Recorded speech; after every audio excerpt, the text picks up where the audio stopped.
We've been focusing on hate in the USA. Just what goes through the mind of someone who hates, hating to the point that they are willing to kill? That's what we wanted to find out. Brian Todd is on the case.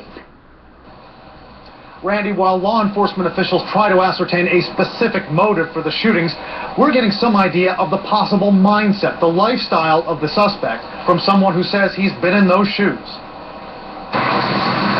Arno Michaelis never met Wade Michael Page, but says he can identify with him. I can identify with him because I was there. If it wasn't for very fortunate things that happened to me along the way and help I got from other people, many of whom I had claimed to hate, I could have very easily ended up where Wade Page ended up on Sunday. You could have done those killings. Well, it's important to understand that Wade Page was living in this reality of terror that he had created. A similar reality, Michaelis says, that he'd created for himself for 7 years as a white supremacist skinhead. Remnants of that life inked on his left arm. The ruins below here are North Ruins, and it says Rahowa, which is a sort of a contraction of racial holy war. Like Page, Michaelis fronted a supremacist band. His was called Centurion.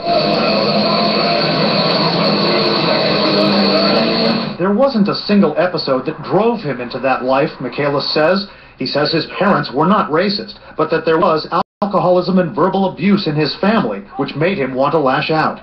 By age 16, he was moving in skinhead circles in Milwaukee. He estimates he violently attacked people of other races or religions about once a week for 4 or 5 years. What was the worst thing you did? I've beaten people and left them for dead. Michaelis believes that if Wade Michael Page was anything like how he was, Page was suffering in his final days. His day-to-day life was nothing but terror. Everywhere he looked in the world around him, going to work, at work, getting home from work, everything threatened him.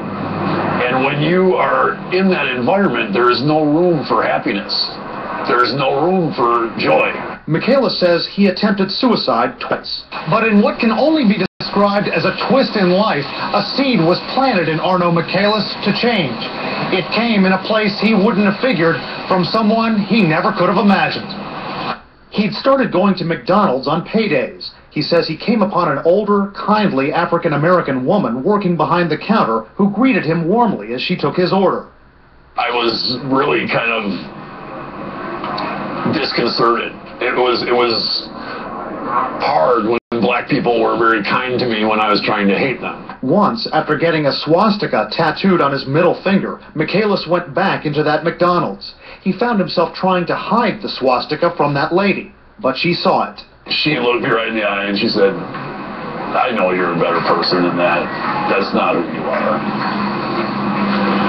And I just said, "Can I please have my Big Mac?" And I got my food, and I went and ate it, and I never went back to that McDonald's. You never saw her again? Never saw her again, but 20 years later, I haven't forgotten that moment. It led him to eventually move away from those groups and to start his own, an organization called Life After Hate, dedicated to helping people transition out of that existence.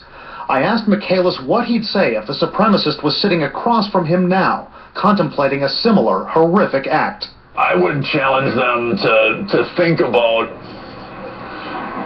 what happens after that, and to think about someone in their life who they love. Michaelis says his real slap-in-the-face moment came after a friend of his was murdered in a street fight. He's convinced the Temple shootings in Wisconsin were a slap-in-the-face moment for at least one person in a hate group somewhere. He says he desperately wants to help them start to climb out of that hole.